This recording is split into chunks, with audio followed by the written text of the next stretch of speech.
అందరికీ నమస్కారం అండి. Welcome to study circle. ఈరోజు మనం పదజాల వినియోగం చూద్దాము. 6వ తరగతిలోని పదజాల వినియోగము చూద్దాము. ఆ పదజాల వినియోగం చూసే ముందు ఒకసారి ప్రవేశిక చూద్దామండి. మొదటి పాఠం అభినందన. అభినందన అనే పాఠాన్ని శేషం లక్ష్మీనారాయణాచార్య రాయడం జరిగింది. మరి ఇతని యొక్క కవి పరిచయం, మరి ఈ పాఠానికి సంబంధించిన గ్రామర్, వ్యాకరణాంశాలన్నీ మనము ప్రీవియస్ వీడియోలలో చూడడం జరిగింది. మరి ఈ పాఠం అభినందన అనే పాఠాన్ని రాసిన రచయిత ఎవరు అంటే శేషం లక్ష్మీనారాయణాచార్య గారు.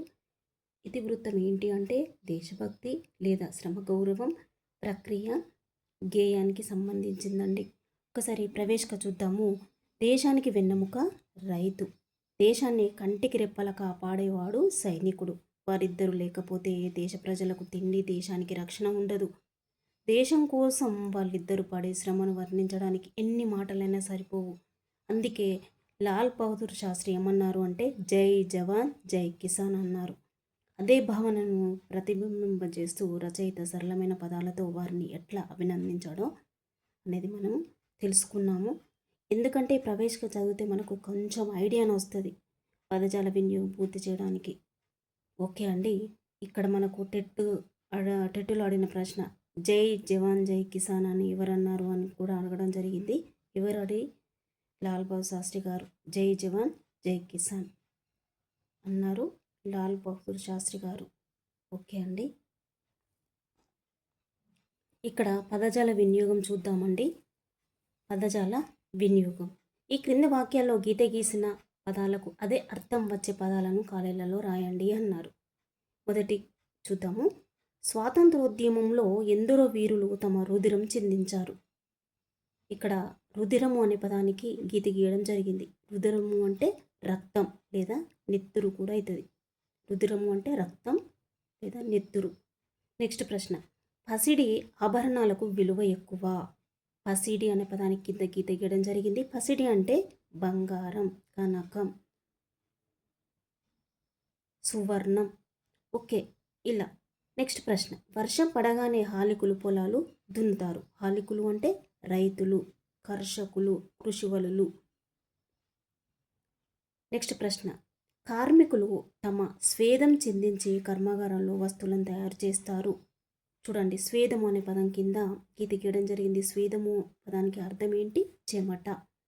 ఇక్కడ స్వేదము అంటే చెమట, సేద్యము అంటే వ్యవసాయము. ఈ రెండు గుర్తుపెట్టుకోండి. స్వేదము అంటే చెమట, సేద్యము అంటే వ్యవసాయము. Next bit. ఈ క్రింద వాక్యాలను చదవండి. ప్రతి వాక్యంలో ఒక పదానికి అదే అర్థం వచ్చే మరికొన్ని పదాలు ఉన్నాయి, వాటి కింద గీత గీయండి అని కొన్ని వాక్యాలు ఇచ్చారు. సేమ్ అదే అర్థం వచ్చే పదాలను మనము వాటి కింద గీత గీయడమా లేదా రౌండ్ అప్ చేయడమా చేయాలి. చూడండి, మొదటి ప్రశ్న. భారతదేశానికి రైతు వెన్నెముక. కర్షకుడు కష్టపడి పంట పండిస్తేనే ప్రజల ఆకలి తీరుతుంది. హాలికుల శ్రమకు దేశం రుణపడి ఉన్నది. చూడండి, ఒకే అర్థాన్నిచ్చే పదాలు ఏంటి మరి? రైతు అన్న, కర్షకుడు అన్న, హాలికుడు అన్న ఒకే అర్థాన్నిచ్చే పదాలు. ఇక్కడ మనము అండర్లైన్ చేయాల్సినవి ఏంటి మరి? రైతు, కర్షకుడు, హాలికులు. ఓకే. నెక్స్ట్. భారతీయులు స్వాతంత్రం సాధించి విజయ బావుట ఎగురవేశారు. నాటి నుండి పండుగలకు పతాకాన్ని ఎగురవేసి ఆ జెండాకు వందనం చేస్తున్నారు. చూడండి, ఒకే అర్థాన్నిచ్చే పదాలు ఏంటి? బావుట అన్న, పతాకము అన్న, జెండా అన్న, ఇవి ఒకే అర్థాన్నిచ్చే పదాలు. చూడండి, భారతీయులు స్వాతంత్రం సాధించి విజయ బావుట ఎగురవేశారు.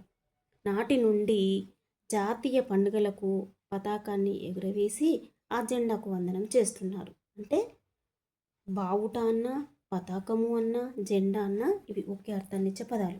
నెక్స్ట్ ప్రశ్న. పూర్వకాలంలో రాజులు ఖడ్గం ధరించేవారు.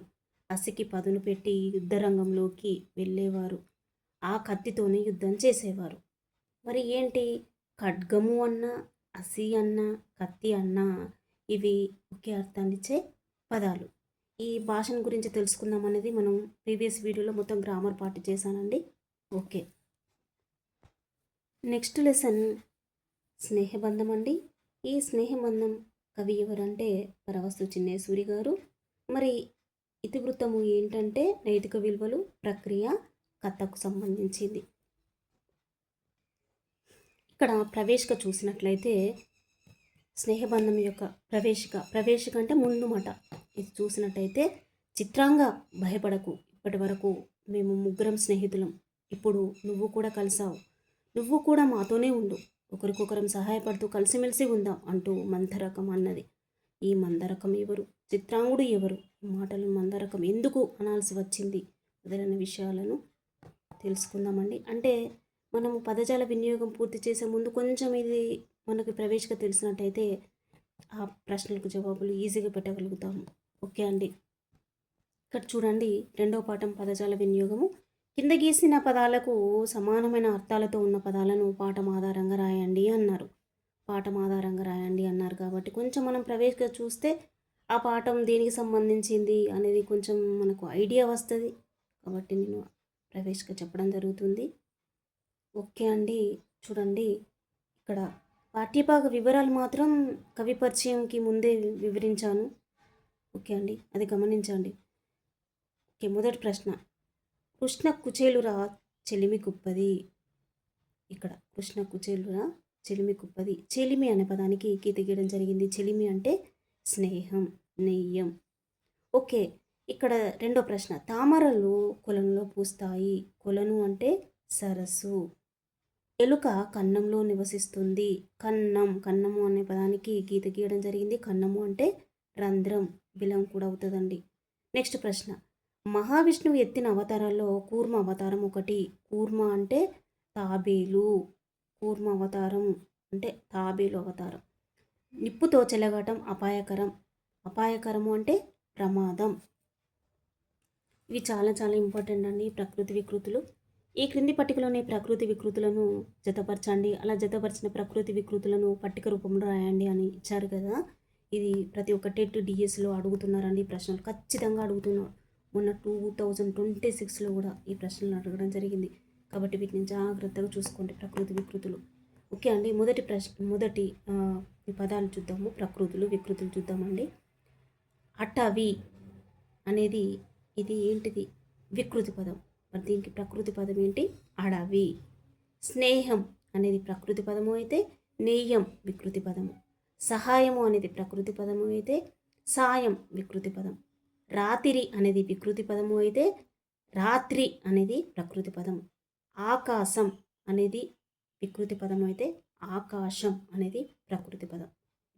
అటవి, అడవి. స్నేహం, నెయ్యం. సహాయం, సాయం. రాతిరి, రాత్రి. ఆకాశం, ఆకాశం. ఓకే, ఇలా. నెక్స్ట్, ఈ క్రింది వాక్యాలను చదవండి. ప్రతి వాక్యంలోనూ ఒక పదానికి అదే అర్థం వచ్చే మరొక పదం ఉన్నది. ఆ పదాల కింద గీత గీయండి అన్నారు. మొదటి ప్రశ్న, ఎలుక కన్నం నుంచి బయటకు వచ్చి రంధ్రం వైపు తొంగి చూసి బిలంలో దూరింది. మరి ఇక్కడ ఒకే అర్థాన్నిచ్చే పదాలు అన్నారు కాబట్టి కన్నము అన్న, రంధ్రము అన్న, బిలము అన్న ఇవన్నీ ఒకే అర్థాన్నిచ్చే పదాలు. కన్నం, రంధ్రం, బిలం. నెక్స్ట్ ప్రశ్న, కొలనులో కమలం వికసించింది. తాబేలు సరస్సు నుంచి పైకి వచ్చింది. కొలను అన్న, సరస్సు అన్న ఇవి ఒకే అర్థాన్నిచ్చే పదాలు. నెక్స్ట్ ప్రశ్న, కాకి చెట్టుపై నుంచి చుట్టూ చూసింది, భయమేమీ లేదని ఆ వాయసం తన మిత్రులకు చెప్పింది. కాకి అన్న, వాయసము అన్న ఒకటే అర్థాన్నిచ్చే పదాలు. నెక్స్ట్ ప్రశ్న, కాకి, తాబేలు, ఎలుకల సఖ్యం గొప్పది. ఇప్పుడు వాటికి జింకతో నెయ్యం కుదిరింది. సఖ్యం అన్న, నెయ్యము అన్న ఒకే అర్థాన్నిచ్చే పదాలు. నెక్స్ట్, ఇక్కడ క్రింది పదాలు చదవండి, వీటిని ఉపయోగించి సొంత వాక్యాలు రాయండి అన్నారు కదా. చూద్దాం. మరి మొదటి సొంత వాక్యము ఏంటి, గబుక్కున అంటే తొందరగా అని అర్థం. ఓన్లీ అర్థాలు చెప్తున్నానండి, సొంత వాక్యాలు వివరిస్తలేను. గబుక్కున అంటే తొందరగా. తలుక్కున అంటే తారలు తలుక్కున మెరుస్తాయి అంటాం కదా. తలుక్కున అంటే వెంటనే. చటుక్కున అన్న కూడా అదే అర్థాన్ని ఇస్తుంది. చటుక్కున చీమ కుట్టింది అట్లా. మిరుమిట్లు గొలిపే అంటే మిరుమిట్లు గొలిపే విధంగా అంటే ఎక్కువ కాంతులు ఇస్తాయి. మురిసిపోవడం అంటే సంతోషించడం. వడివడిగా అంటే వేగంగా. నివ్వరపోయి అంటే ఆశ్చర్యపోయి. ఓకే, వీటికి అర్థాలు మాత్రమే వివరించాను. నెక్స్ట్ మూడో పాఠం అండి, వర్షం. వర్షం పాఠ్యభాగ రచయిత ఎవరంటే డాక్టర్ పల్లా దుర్గయ్య గారు. ఈ పాఠము ఇతివృత్తం ఏంటి అంటే ప్రకృతి చిత్రణకు చెందింది. ప్రక్రియ ఏంటి అంటే ఖండకావ్యం. ఈ ప్రక్రియ ఈ పాఠం. వర్షము అనే పాఠము ఏ ప్రక్రియకు చెందింది అని రిటర్న్ డిఎస్లో అడగడం జరిగిందండి. ప్రక్రియ ఖండకావ్యానికి సంబంధించింది. ఓకే, ఆల్రెడీ మనం పాఠ్యభాగ వివరాలు అనేది కవి పరిచయానికి ముందు నేర్చుకున్నాము. అలానే గ్రామర్ పార్ట్ కూడా నేర్చుకున్నాం కాబట్టి నేను ఓన్లీ ప్రవేశిక చెప్తున్నానండి. ప్రవేశిక తర్వాత పదజాలం నేర్చుకుందాము. ప్రవేశిక ఏంటంటే వర్షాకాలం వచ్చిందంటే వర్షాలు పడుతుంటే ఆబాల గోపాలం సంతోషిస్తారు. ఇక్కడ ఆబాల గోపాలం అంటే తెలుసా అండి? చిన్న నుండి పెద్ద వరకు, అంటే చిన్న పిల్లల నుంచి వృద్ధుల వరకు చాలా సంతోషపడతారు వర్షాలు పడతాయంటే, వర్షాలు పడుతున్నాయంటే. పశుపక్షాదులు ఆనందపడతాయి, ప్రకృతి పులకరిస్తుంది, అందరికీ మేలు జరుగుతుంది.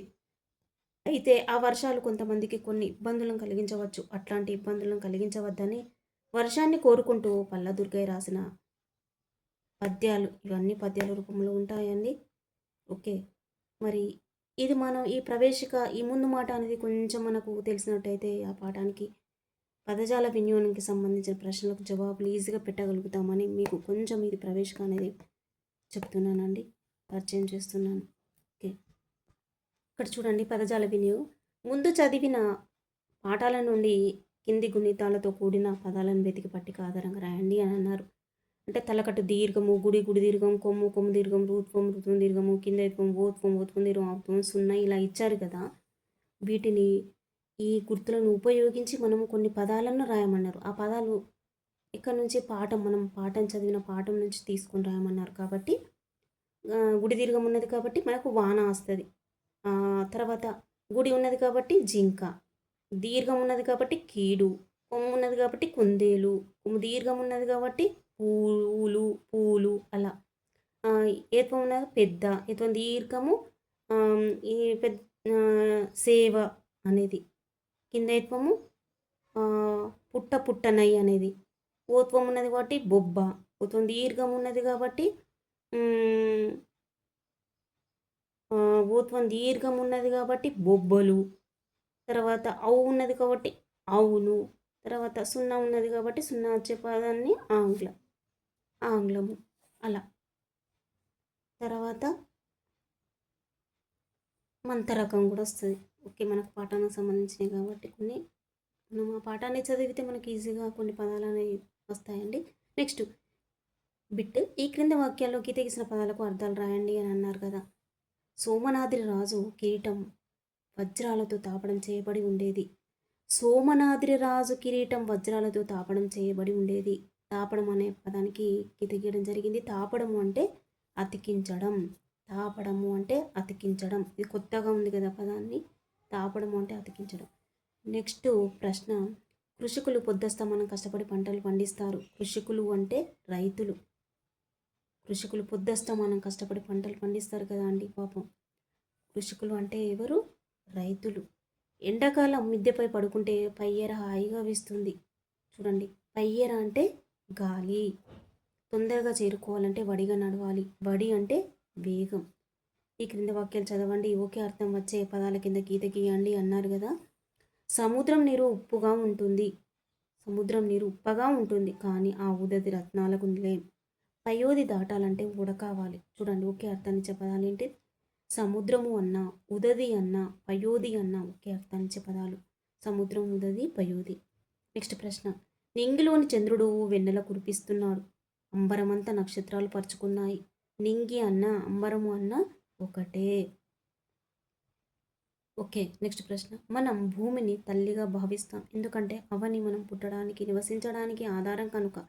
అటువంటి పుడమిని మన స్వార్థం కోసం కలుషితం చెయ్యకూడదు. చూడండి, భూమి అన్న, అవని అన్న, పుడమి అన్న ఒకటే. మనం భూమిని తల్లిగా భావిస్తాం, ఎందుకంటే అవని మనం పుట్టడానికి నివసించడానికి ఆధారం కనుక. అటువంటి పుడమిని మన స్వార్థం కోసం కలుషితం చెయ్యకూడదు. ఇక్కడ ఒకే అర్థాన్నిచ్చే పదాలు ఏంటి? భూమి అన్న, అవని అన్న, పుడమి అన్న ఒకే అర్థాన్నిచ్చే పదాలు. ఓకే అండి, నెక్స్ట్. ఓకే, ఇక్కడ సొంత వాక్యాలు చూద్దాము. బొబ్బలెక్కు, అశ్రద్ధ, పటపట, ఆశలు పొంగు, పులకరించు.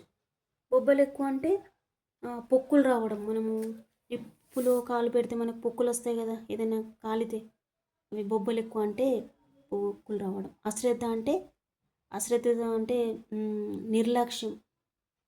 అశ్రద్ధ అంటే ఏంటి? నిగ్లియన్సీ అంటే నిర్లక్ష్యం. అశ్రద్ధతో ఏ పని చేయకూడదు. అశ్రద్ధతో ఏ పని చేసినా కూడా అది మనకు కరెక్ట్గా కాదు. పటపట అంటే నా మీద కోపంతో మా ఉపాధ్యాయుడు పటపట పళ్ళు కొరికాడు అని ఇలా కోపం ప్రదర్శించడం పటపట. ఆశలుపు అంటే చాలా సంతోషించడము అని అర్థం. పులకరించు అంటే పొలం పచ్చగా ఉంటే రైతు ఆ పొలాన్ని చూసి ఎలా పులకరిస్తాడు అంటే ఒళ్ళంతా ఇట్లా ఒళ్ళంతా పులకరించిపోవడం అంటే బాగా చాలా హ్యాపీగా గురి అవుతాడు అంటే చాలా సంతోషపడడం పులకరించు అంటే. ఓకే అండి, ఇవన్నీ మనం గ్రామర్ పార్ట్ క్రింది వీడియోలో నేర్చుకున్నాము.